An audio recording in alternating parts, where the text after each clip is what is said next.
Please like, share and subscribe my channel. دکھ کی تعریف درویش یہ کرتے ہیں کہ ہماری مرضی اور ہے اور رب کا ارادہ کرم اور ہے، اس کا نام دکھ ہے۔ سکھ کیا ہے کہ ہماری بھی وہی مرضی ہے جو ہمارے رب کی مرضی ہے۔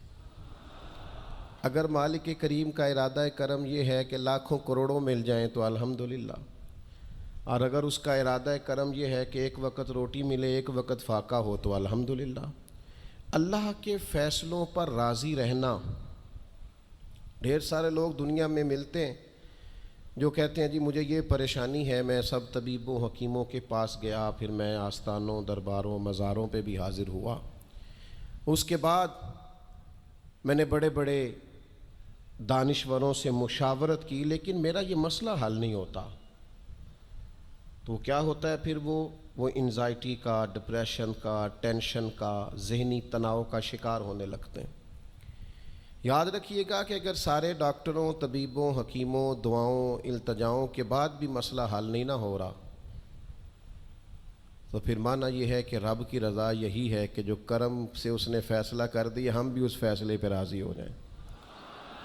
بے چینی اور اضطراب یہ ہے کہ اللہ کا فیصلہ کچھ اور ہے اور ہماری جد و جہد کچھ اور ہے، اس سے ذہنی اضطراب اور تناؤ پیدا ہوتا ہے، اس سے طبیعتیں بے چین اور بے قرار ہوتی ہیں۔ امام علی مقام رضی اللہ تعالیٰ عنہ کی زندگی یہ ہے، اس کو سمجھیے گا کہ جس طرح قرآن مجید نے حضرت یوسف علیہ السلام کے واقعہ کو احسن القصص کہا ہے نا، قصوں میں سے سونا قصہ، خوبصورت داستان جناب یوسف کی، اور داستان یہ ہے کہ کبھی وہ باپ کے سب سے زیادہ لاڈلے ہیں اور کبھی وہ جناب یوسف علیہ السلام کنویں کی زینت بن گئے، کبھی ان کے قریب گرم ہوا بھی نہیں آتی اور کبھی ان کے چہرے پر تماچے پڑتے ہیں۔ پھر وہ کنویں سے نکلتے ہیں تو ایک اور تکلیف سہتے ہیں کہ انہیں بازار میں بیچا جاتا ہے۔ پھر وہ اللہ کی فضل سے اور اس کی توفیق سے ایسی جگہ چلے جاتے ہیں جہاں انہیں شہزادہ بنا کے رکھا جاتا ہے۔ کچھ زندگی بڑی آسودگی اور آسانی کی طرف بڑھنے لگتی ہے کہ پھر ایک فیصلہ کرم ہوتا ہے کہ جناب یوسف کو جیل میں جانا ہے، تو وہ کسی جگہ شکوہ نہیں کرتے، وہ کنویں میں جاتے ہیں تو پھر بھی اللہ کی رضا پہ راضی ہیں، وہ شہزادے بنتے ہیں تو پھر بھی اللہ کی رضا پہ راضی ہیں، وہ دوبارہ جیل میں ڈال دیے جاتے ہیں تو پھر بھی اللہ کی رضا پہ راضی ہیں۔ پھر اللہ کا فیصلہ ہوتا ہے کہ جس ملک کے وہ قیدی تھے نا، رب اسی ملک کا انہیں بادشاہ بنا دیتا ہے۔ یہ انسانی زندگی کا ایک دستور ہے کہ آپ کو دکھ بھی آئیں گے، سکھ بھی آئیں گے، آزمائشیں بھی آئیں گی، تکلیفیں بھی آئیں گی، لیکن سکھوں کا معاملہ تو ہم بڑے لطف کے ساتھ اور ذائقے کے ساتھ گزارتے ہیں، دکھوں کی باری آتی ہے تو شدید اضطراب کا شکار ہو جاتے ہیں۔ بالکل یہی زندگی جناب امام حسین رضی اللہ تعالیٰ عنہ کی۔ آپ کبھی خوبصورت پہلوؤں پر غور کریں نا کہ امام علی مقام وہ ہیں کہ کبھی وہ سجدے کی حالت میں نانا کے کندھوں پہ ہیں، اور کبھی حضور گلی سے گزر رہے ہیں تو حسنین نانا کے کندھوں پہ ہیں۔ کبھی کیفیت یہ ہے جناب امام علی مقام رضی اللہ تعالیٰ عنہ کی کہ وہ اپنی والدہ کے مقدس کاشانہ نور میں خاتون جنت کی گود میں کھیل رہے ہیں، کبھی مولا علی شیر خدا رضی اللہ تعالیٰ عنہ کی مقدس باہوں میں جھول رہے ہیں۔ یہ سارے نظارے انہوں نے دیکھے، لیکن پھر وہی حسین ابن علی تھے، انہوں نے کربلا کا خشک میدان بھی دیکھا، انہوں نے وہ چٹیل پہاڑ بھی دیکھے، حق کے رستے میں اپنی اولاد کا قربان ہونا بھی دیکھا۔ کسی جگہ شکوہ نہیں کرتے، بلکہ وہ کہتے ہیں جس حال میں میرا رب رکھے میں اسی حال میں راضی ہوں۔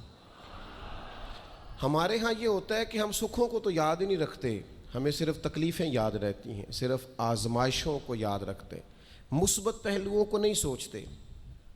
کوئی بھی کام آپ ہوتا ہوا دیکھ لیں گھر میں، خاندان میں، قبیلے میں، تو اس کے جو خوبصورت، معنی خیز، پروقار، اچھے پہلو ان پر غور نہیں کریں گے۔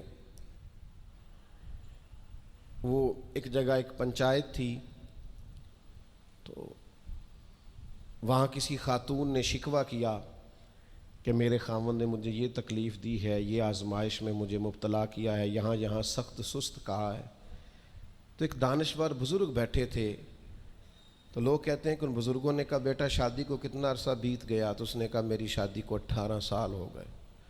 تو اس نے کہا یہ جو تم لڑائی فساد جھگڑا دنگا پریشانی بتا رہی ہو یہ تو ایک دن کا ہے، باقی 18 سالوں کی بھی بات بتاؤ نا۔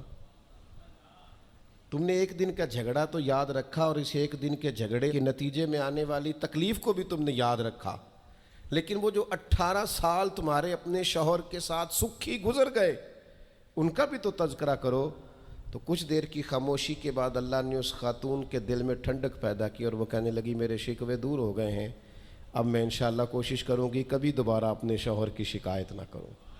اب بات کو سمجھیں، ہم اپنی زندگی کی صرف شکایتیں یعنی دکھ ہی ہیں صرف زندگی میں، وہ دعا کر دیں جی میرے گھٹنے میں درد ہے، باقی جسم ٹھیک ہے نا ماشاءاللہ سارا، اس کا شکر بھی ساتھ ادا کریں۔ دعا کریں جی آج کل کاروبار نہیں چل رہا تو اس سے پہلے ساری زندگی ٹھیک چلتا رہا ہے نا، اس کا شکر بھی ادا کر لیں۔ قرآن مجید فرقان حمید ارشاد فرماتا ہے اللہ کے بندوں کی شان یہ ہے کہ رضی اللہ عنہم ورضوا عنہ، یہ بڑا خاص پہلو ہے۔ اللہ فرماتا ہے کہ اللہ ان سے راضی ہے اور وہ بھی اپنے اللہ سے راضی ہیں۔ اللہ نے انہیں جس حال میں رکھا ہے وہ بھی اللہ سے راضی ہیں۔ ذالک الفوز العظیم، اللہ فرماتا ہے یہ بڑی کامیابی ہے، اللہ بھی ان سے راضی ہے اور وہ بھی اللہ سے راضی ہیں۔ امام غزالی رحمۃ اللہ تعالیٰ علیہ سے کسی نے پوچھا یہ بندے کا اللہ سے راضی ہونے کا کیا مطلب ہے؟ تو امام صاحب فرمانے لگے رب تو کریم ہی بڑا ہے، یتیم کے سر پہ ہاتھ پھیر دو راضی ہو جاتا ہے، وہ طوائف کتے کو پانی پلا دے تو مالک راضی ہو جاتا ہے، وہ تو مہربانی بڑا ہے، تم نے رو کے 2 آنسو بہا دیے وہ راضی ہو جاتا ہے۔ فرماتے بندے کا مسئلہ ہے، مسئلہ تو بندے کا ہے، یہ راضی ہوتا ہی نہیں، یہ ہر وقت شکوے کرتا ہے، ہر وقت شکایات کرتا ہے، ہر وقت اس کا ذہن الجھا رہتا ہے، ہر وقت کوئی نہ کوئی نئی چیز کا مطالبہ کرتا ہے۔ نبی رحمت نور مجسم شفیع معظم صلی اللہ تعالیٰ علیہ وسلم ارشاد فرماتے ہیں تم نہ اللہ کے دیے ہوئے تھوڑے رزق سے راضی ہو جاؤ وہ بھی تمہاری تھوڑی عبادت سے راضی ہو جائے گا۔ لیکن ہمارا حال یہ ہے کہ ہمیں سب کچھ چاہیے اور نتیجے میں اگر کوئی خدمت کرنی پڑے، کوئی ڈیوٹی کرنی پڑے، کوئی کام کرنا پڑے تو اس کے لیے ہم تیار نہیں ہوتے۔ عزیز بھائیو سمجھیے گا، غور فرمائیے گا، توجہ کیجیے گا اس بات پر کہ ہمیں ہر حال میں اپنے رب سے راضی رہنا۔ آزمائش آ جاتی ہے، دکھ آ جاتے ہیں، محنت پوری کریں، جد و جہد پوری کریں، جو کام آپ کرنے جا رہے ہیں اس کے لیے جتنے ضروری اسباب ہیں وہ جمع سارے کریں، لیکن نتیجہ اللہ پہ چھوڑ دیں، رزلٹ اپنی مرضی کا نہ مانگیں۔ یہ عقیدہ توحید یہ ہے کہ نتیجہ جو رب ہمارے لیے نکالے وہ نتیجہ ہمیں قبول ہونا چاہیے۔ درویش نے ایک جملے میں بات ختم کر دی، وہ کہتے ہیں دکھ قبول محمد بخشا، بس راضی رہن پیارے۔ اگر پیارے راضی ہیں دکھ دینے میں تو پھر ہمیں یہ دکھ قبول ہے اور کئی دفعہ قبول ہے۔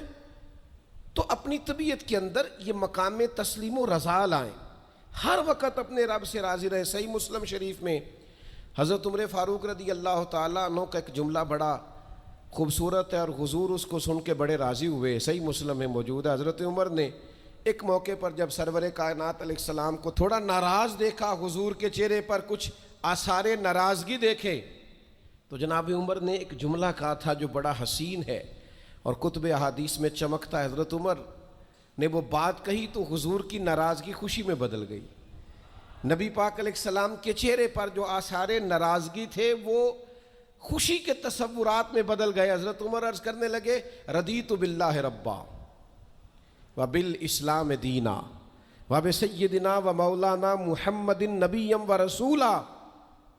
حضرت عمر نے حضور کو ناراض دیکھا تو کہنے لگے یا رسول اللہ ہم اللہ کے رب ہونے پہ راضی ہیں، اسلام کے دین ہونے پہ راضی ہیں، اور اللہ نے آپ کو ہمارا نبی اور رسول بنایا، ہم اس بات پر بڑے راضی ہیں۔ ہم راضی ہیں کہ اللہ ہمارا رب ہے، اسلام ہمارا دین ہے، اور محمد صلی اللہ علیہ وسلم ہمارے نبی اور رسول ہیں، بڑے راضی ہیں۔ بس یہ رضا والا جملہ کہا تو اللہ کے رسول خوش ہو گئے۔ تو اللہ سے راضی رہیں, آپ کے تصورات میں شکوے پیدا نہ ہو, شکایتیں نہ ہو, الجھے نہیں. اور بہت سارے لوگ ایسے ہیں جن کا خیال ہے میری بڑی شان ہے تو میرے اوپر مشکلات کیوں آتی ہیں. دوست اکثر کہتے ہیں جی میں صدقہ بھی دیتا ہوں, نمازیں بھی پڑھتا ہوں, دل کسی کا نہ دکھے اس کے لیے بھی پوری کوشش کرتا ہوں, میرا زندگی کا مزاج یہ ہے کہ میں کوشش کرتا ہوں کہ کسی کو میرے لہجے سے, انداز سے, اٹھنے بیٹھنے سے اذیت نہ پہنچے, لیکن پھر بھی مجھے مصائب آتے ہیں. ہم انہیں کہتے ہیں آپ عبادت کریں, مہربانی فرمائیں, تجارت تو نہ کریں. آپ کی رائے یہ ہے کہ میں نے صدقہ دے دیا مصیبت کوئی نہ آئے, میں نے نماز پڑھ لی مشقت کوئی نہ آئے. تو قانون قدرت یہ ہے کہ حضور علیہ الصلاۃ والسلام فرماتے ہیں سب سے زیادہ تکلیفیں آتی انبیاء پہ ہیں, اور حضور فرماتے ہیں میں اللہ کا لاڈلا محبوب ہوں, میرے اوپر سب سے زیادہ تکلیفیں آئیں. یہ آپ اللہ کی رضا پہ راضی رہ کے تو دیکھیں, آپ کے مزاج میں کمال بردباری پیدا ہو جائے, ایک ٹھہراؤ آئے. Thanks for watching my video.